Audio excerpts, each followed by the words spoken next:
उदास मत हो, क्योंकि ये कोई लाभ नहीं था जिसे तुम हानि मान रहे हो कि वो वस्तु नष्ट हो गई, धन नष्ट हो गया, हमें तो सबने छोड़ दिया, हमारा तो उपहास करते। कुछ नहीं, ये लाभ ही नहीं था। यदि नाम जप कर रहे हो तो भगवान तुम्हारे हैं, तो तुम्हें शोक कैसे आ सकता है? नहीं, यहां मना कर रहे, हृदय मुख म्लानि निकृद्धा निबुद्धि, अय बुद्धिहीन, किसी भी हानि में तो उदास मत हो। ये कोई हानि है? तो बोले हानि फिर किसे कहते हैं? बोले हानि हरिवंश के नाम अंतर परे। अगर आप राधा राधा जप रहे हो, कृष्ण कृष्ण जप रहे हो, श्री हरिवंश राधा वल्लभ श्री हरिवंश, कोई भी हानि हो गई, उदास होने की जरूरत नहीं है। मेरे स्वामी ने एक सेकेंड में पलक झपकते अनंत ब्रह्मांड रच दिए। वो जब जैसा चाहेंगे कर देंगे, जोई जोई प्यारो करे, सोई मोई भावे। मुझे निराश या मुख म्लान करने की जरूरत नहीं। देह स्त्री वित्र पुत्रादिशु नहीं, बहुत पवित्र बात करे। देह तुम्हारी और स्त्री और पुत्र और वित्त अर्थात धन पुत्र स्त्री शरीर, ये तुम्हारा न, ये नहीं है तुम्हारा। नहीं, कैसे नहीं है? तो सब फाइनल में आओ, ये शरीर जाएगा तुम्हारे साथ? नहीं। पत्नी नहीं, पुत्र नहीं, बैंक बैलेंस नहीं। तो कहने देह स्त्री वित्त पुत्र आदिश नहीं। इसलिए मम धीर मित्र बुद्धि, अपनी बुद्धि को बचाओ, इनसे ममता ना होने पावे, इनमें भगवत भाव करो। स्वशत्रुष पीड़ायाम समन्तात, कोई कितनी भी पीड़ा दे उससे दुश्मनी ना होने पावे। क्यों? क्योंकि मुझे भगवत प्राप्ति करनी है ना, और भगवत प्राप्ति उसी को होती विश्व में जिसका एक भी दुश्मन नहीं होता।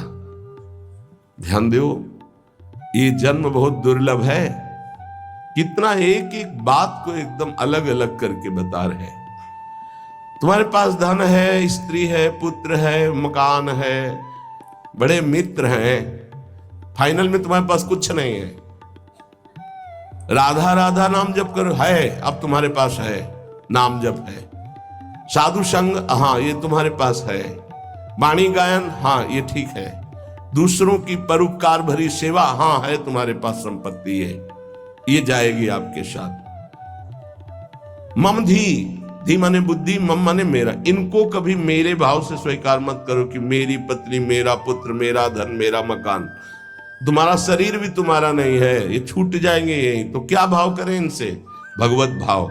इनमें जो पावर है वो सब में भगवान बैठे हैं, ऐसा भाव करोगे तो ये भाव तुम्हारा उद्धार कर देगा, संसार में फंसने नहीं देगा।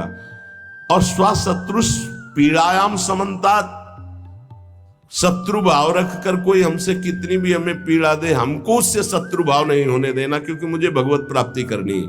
अगर एक से भी शत्रु भाव हो गया तो भगवत प्राप्ति में बाधा पड़ जाएगी, ये पक्की बात समझ। अगर कोई तुमसे दुश्मनी करता है, यद्यपि बहुत कठिन है कि वो सामने से कटु वचन बोले, हम हाथ जोड़ के निकलना पड़ेगा, क्योंकि तुम्हें महान पद में जाना है, तो हाथ जोड़ना पड़ेगा तुम्हें। फिर और बड़े बड़े पद, और ये तो परम पद है, इसमें पूरे विश्व का वोट चाहिए।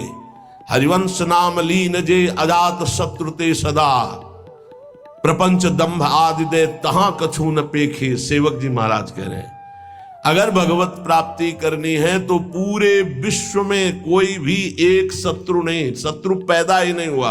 अजात शत्रु भक्त होता है, उसका शत्रु ही नहीं, तो क्या उसकी दुश्मनी या कोई उससे द्वेष नहीं करता, कोई उसको गाली नहीं देता, कोई अपमान नहीं करता? नहीं होता, रोज होता है।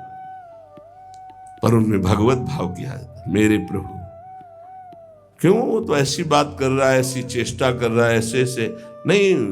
100 रूप में प्रभु आकर के, सैकड़ों रूप में प्रणाम करके सम्मान बढ़ा रहे, तो 2-4 रूप में आकर उसका बैलेंस ठीक कर रहे हैं। बड़े कृपालु हैं। अगर आपको गुस्सा आ गया तो आपने प्रणाम का भोग स्वीकार किया है, तो फिर आपका परमार्थ रुक जाएगा।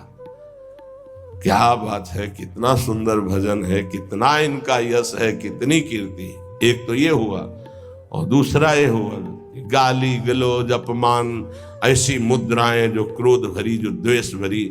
तो ये ना जाए कि गाली गलौज करने लगे, लड़ने लगे, आपका परमार्थ रुक जाएगा। वो चाहते ही हैं माया के पार्षद कि आप थोड़ा बोलिए, आप थोड़ा लड़िए उनसे।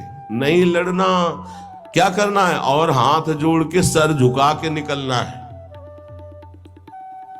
कल कुछ प्रेमी जन आए हुए थे संत वेश, तो उन्होंने कहा कि यदि हमारे गुरु को कोई निंदा करता है तो फिर हम उसके साथ क्या व्यवहार करें। आप कहते सब में भगवत भाव करो, क्या उसमें भी भगवत भाव करें? तो देखो, ईमानदारी से देखो तो क्या उसमें भगवान नहीं है क्या? आप ना तो नहीं कर सकते ना। जब सर्वम खलमिदम ब्रह्म, जब वासुदेवा सर्वम, तो उसमें भी तो है। हमको क्या करना है, पहले उसमें भगवत भाव करना, अपने को सोचना है कि मेरी गुरु निष्ठा की यहां परीक्षा ली जा रही, मेरे गुरुदेव की अवहेलना और निंदात्मक वचन बोल करके भगवान मेरी गुरु निष्ठा की परीक्षा ले रहे हैं। जैसे पार्वती जी के पास सप्तऋषियों को भेजा था, ऐसे मेरे पास इस निंदक को भेजा है। तो निंदक को प्रणाम किया और दूरी बना लिया और अंदर से प्रसन्न रहे कि हे गुरुदेव, आपकी निष्ठा में कोई फर्क नहीं पड़ेगा, आप परीक्षा लेके देख लो। वो गुरुदेव का भेजा हुआ परीक्षक है हमारा, वो गुरुदेव का निंदक नहीं है। जैसे सप्तऋषियों को महादेव जी ने भेजा पार्वती जी के पास, अरे मुंडों की माला धारण करते, चिता की भस्म लगाते हो, इसके लिए तुम तपस्या कर रहे हो? ना उनके घर है ना द्वार है, बरगद के पेड़ के नीचे रहते हैं, अरे उदासीन रहते हैं। ऐसे दूल्हे की क्या जरूरत? दूल्हा दिलाए हम वैकुंठनाथ, जहाँ बड़े बड़े पार्षद भगवान की सेवा में लगे हुए लक्ष्मी जी चरण चाप रही। पार्वती जी को गुस्सा आया था क्या? नहीं, उन्होंने कहा कि आप बढ़िया उपदेश कर रहे हैं, माना कि महादेव अवगुण भवन, माना आपकी बात, विष्णु सकल गुण खान, ये भी माना, लेकिन जाकर मन जैसन रमे ते ही सन, हमने तो वर्ण कर लिया है भगवान शिव को, कोटि जन्म लगर हमारी बरों शंभुनता रहो को। क्या निष्ठा माता जी ने प्रकट की।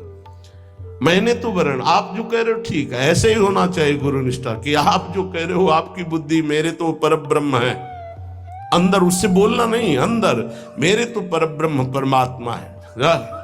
फिर हम ना उसकी बात सुनते हैं, ना उसकी तरफ देखते हैं, ना उससे द्वेष करते हैं।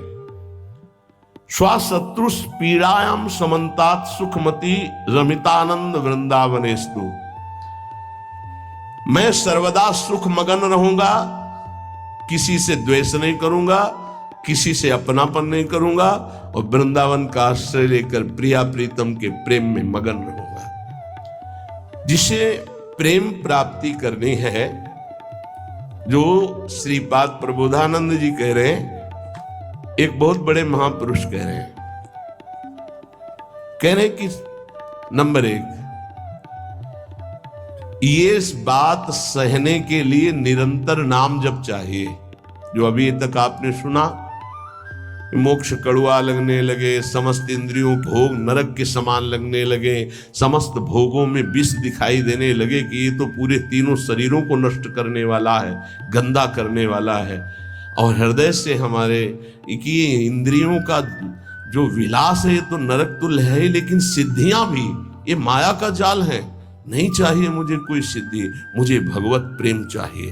भगवत प्रेम प्राप्त करने के लिए समस्त संसार की स्त्री शरीरों में जगदम्बा बुद्धि होना अनिवार्य है, और समस्त स्थिर और चेतन जड़ चेतन में भगवत बुद्धि होना अनिवार्य है।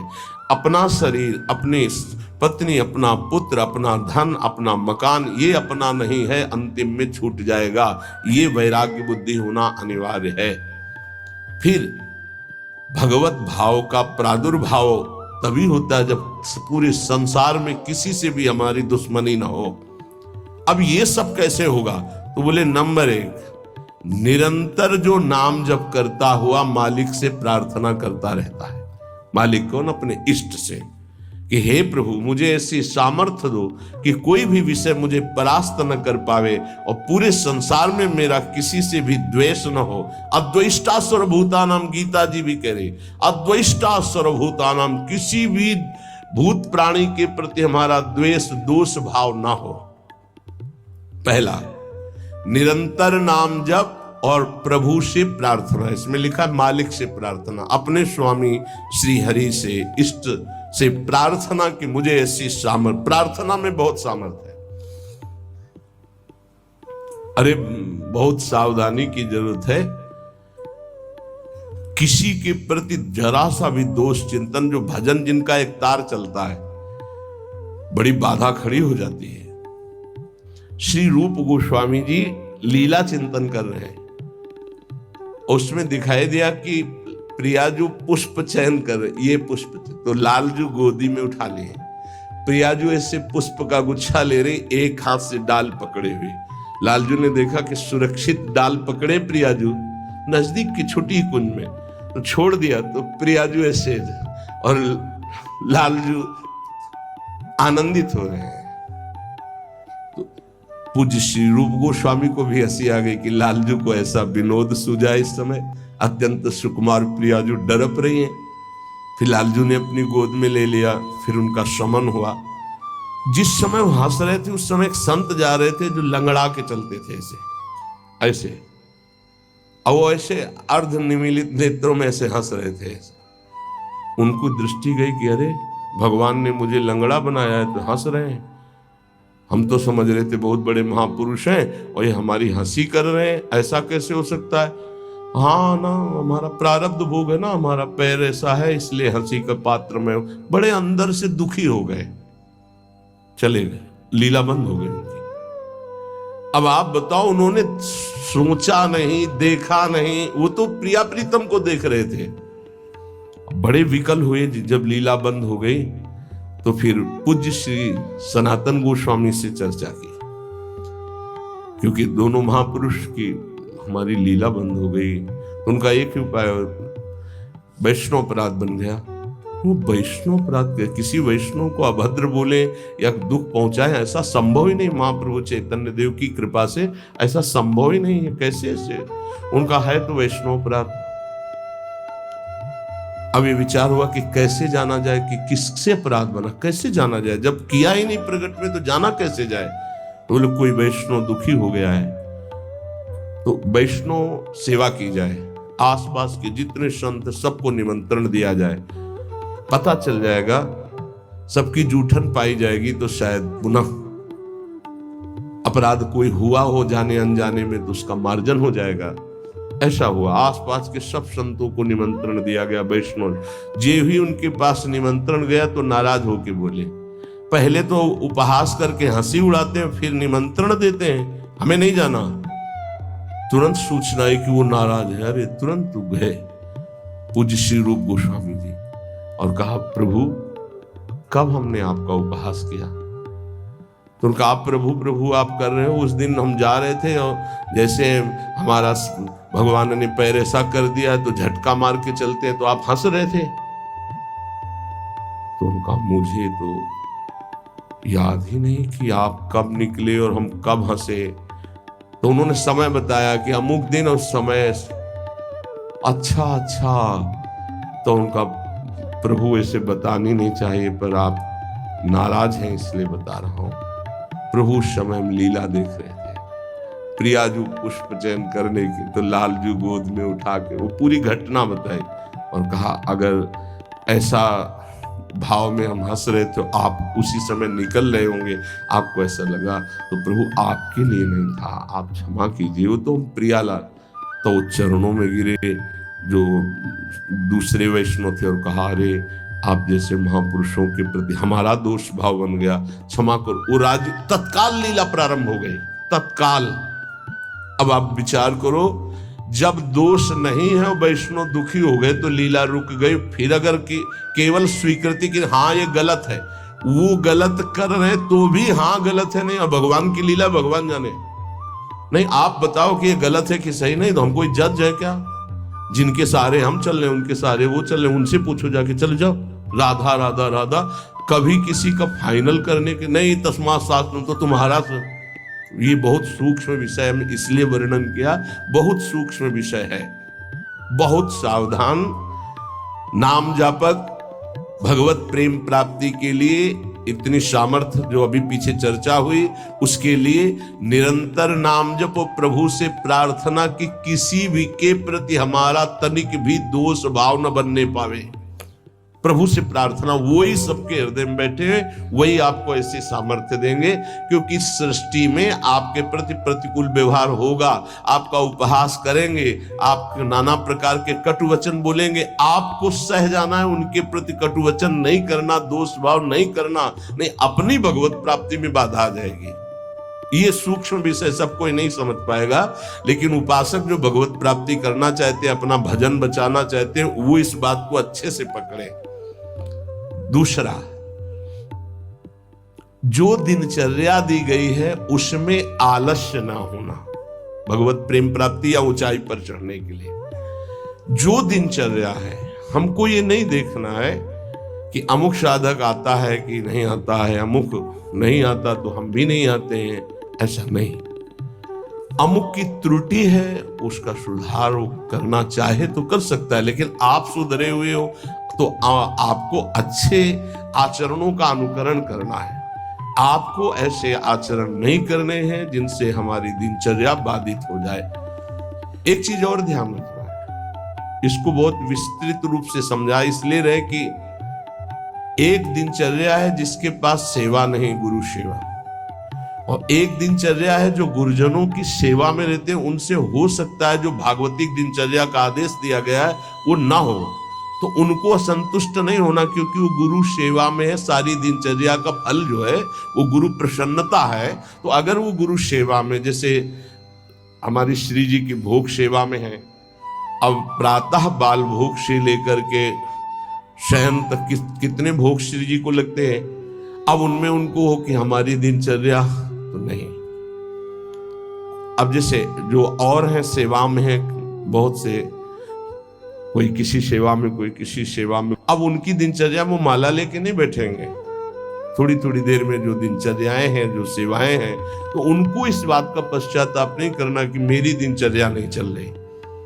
वो तुम्हारी दिनचर्या गुरु प्रसन्नता के अंतर्गत है, उसमें नहीं सोच, और ये नहीं सोचना कि अब हम सेवा कर रहे हैं तो हमारा वो भजन तो हो नहीं रहा जो दूसरे माला से कर रहे हैं, तो पता नहीं मेरी गति क्या होगी। ये नहीं सोच। गुरु सेवा का एक प्रताप है, ये भी ध्यान रखना। जैसे मान लो कोई शरीर के वस्त्र धो रहा है, कोई ऐसी सेवाएं कर रहा है, वो नाना प्रकार की सेवाएं हैं जिनमें उनको समय ही नहीं मिल रहा कि वो बैठ करके पद गायन करे, वो 11 माला 41 माला वो संख्या पूरी करे। अच्छा, सेवाओं में लगा है तो उसका मन लगा है, अब उसका मन कहाँ लगा है? ये वस्त्र गुरु जी का है, ये गुरु जी के लिए जल है, ये उसका चिंतन हो रहा। ध्यान मूलम गुरु मूर्ति, पूजा मूलम गुरु पदम, मंत्र मूलम गुरु वाक्य, मोक्ष मूलम गुरु कृपा। क्योंकि कई साधक ऐसे हैं जो फिर उनको पश्चाताप होगा कि दिनचर्या में बाधा पड़ रही हमारी, तो दिनचर्या की चर्चा हुई थी। नहीं, जिनको सेवा मिली हुई है उन, एक बार भगवान शंकराचार्य जी से कई शिष्यों ने कहा कि एक ये ब्रह्म सूत्र है, इसकी व्याख्या सुनना चाहते हैं। तो उनकी शरीर सेवा में स्नान के बाद जो वस्त्र लंगोटी आदि प्रक्षालन करना है, वो त्रोटकाचार्य जी रहते थे। तो उन्होंने कहा त्रोटक को आ जाने दी। तो उन्होंने कहा प्रभु वो तो कभी व्याकरण नहीं पढ़े, कभी शास्त्र, जब गायन स्वाध्याय होता है तो कभी बैठते नहीं हो, तो शरीर सेवा में ही लगे रहते। मतलब ज्ञान की चर्चा थी ना, तो शरीर को, गुरु के शरीर को वो साधारण शरीर समझ रहे थे। उनका अच्छा ऐसी बात है, आ जाने दो उसको। जब आ गए तो बोले खड़े हो, इस ब्रह्म सूत्र की व्याख्या करके बताओ। तो जो पढ़ने लिखने से नहीं आता, गुरु कृपा से आता है। तत्काल संस्कृत का प्रादुर्भाव हुआ और वैदिक सिद्धांतों का प्रवचन सब दंग रह गए। तो उनका गुरु की लंगोटी ढोने वाले को साधारण समझते हो क्या? साधारण नहीं होता गुरु की लंगोटी धोने वाला, वस्त्र धोने वाला। असाधारण कृपा से सौभाग्य मिलता है, असाधारण कृपा से। तो जिनकी जो दिनचर्या ऐसी है कि उनको फुर्सत ही नहीं है, तो उनको कभी नहीं सोचना कि इतने बजे इतने बजे इतने, उनकी दिनचर्या है। तो ये चीजें ध्यान रखना है उपासक को। प्रमाद में हमें दिनचर्या में बाधा नहीं पहुंचानी। प्रमाद युक्त हमारी दिनचर्या नहीं होनी चाहिए। यदि गुरु सेवा, इष्ट सेवा में हमारी जो गुरु की अन्य साधकों के प्रति बताई हुई दिनचर्या उसमें बाधा पड़ती है तो वो बाधा नहीं मानी जाएगी आपकी। दूसरा जो अभी वर्णन किया, गुरु प्रदत्त दिनचर्या में बाधा नहीं होनी चाहिए। बहुत बड़ी चीज है गुरु प्रदत्त दिनचर्या, बहुत बड़ी वस्तु है, बहुत बड़ी वस्तु। गुरु सेवा मिल गई तो लाडली जो अधीन हो गई। पक्का संग से दूर रहना ये बहुत जरूरी है, बहुत जरूरी है। रावण लंका में रहता था, लंका समुद्र के किनारे थी, समुद्र निर्दोष था, पर ऐसे दोषी का संग समीपता होने के कारण समुद्र को बांध लिया गया, समुद्र बांधा गया। जिसकी मर्यादा अपार है उसे मर्यादा पुरुषोत्तम ने बांध दिया। किस लिए बांधा गया था? क्योंकि रावण का पड़ोसी था। रावण का पड़ोसी होने के कारण समुद्र को बांध दिया गया। जो रही उत्तम प्रकृति का कर सकत कुसंग, चंदन विष व्यापत ने लपटे रहत भुजंग। अच्छा, जब कोई गलत करता है तो वो चार से थोड़ी कहता है कि मैं गलत करता हूं, नहीं, वो सही और कुबुद्धि को वो ही सही दिखाई देता है, गलत सही दिखाई देता है और वो परमार्थ से भ्रष्ट हो जाता है। इसलिए कुसंग से बहुत दूर रहना चाहिए। सत्संग और कुसंग का कैसे पहचान करोगे कि हमारा कुसंग हो रहा है, हमारा सत्संग हो रहा है या कुसंग हो रहा है, कैसे पहचान करोगे? तो संतों ने कहा है, जाके संग कुमति मति उपजय करत भजन में भंग, जिससे देह भाव पुष्ट होने लगे, भगवत भाव नष्ट होने लगे, वैराग्य भाव नष्ट होने लगे, राग पुष्ट होने लगे, भजन छूटने लगे, संसार अच्छा लगने लगे, नाम छूटने लगे और धन अच्छा लगने लगे। गुरु से अश्रद्धा हो जाए, भक्ति से अश्रद्धा हो जाए, ये कुसंग का फल होता है। अच्छा, कुसंग का फल जब आपके ऊपर चढ़ेगा तो आपको नहीं लगेगा मैं कुसंग कर रहा हूं, नहीं तो ठीक हो जाओगे।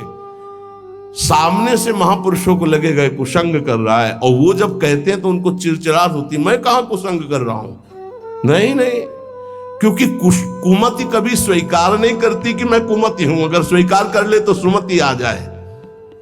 कुसंग से बचना चाहिए। पहला है निरंतर नाम जप करते हुए भगवान से प्रार्थना करना कि कभी किसी के प्रति हमारा दोष दर्शन न हो, शत्रुता का भाव न हो। दूसरा, गुरु प्रदत्त दिनचर्या का पालन करना, आलस्य बिल्कुल ना आने देना। तीसरा, कुसंग से बचना।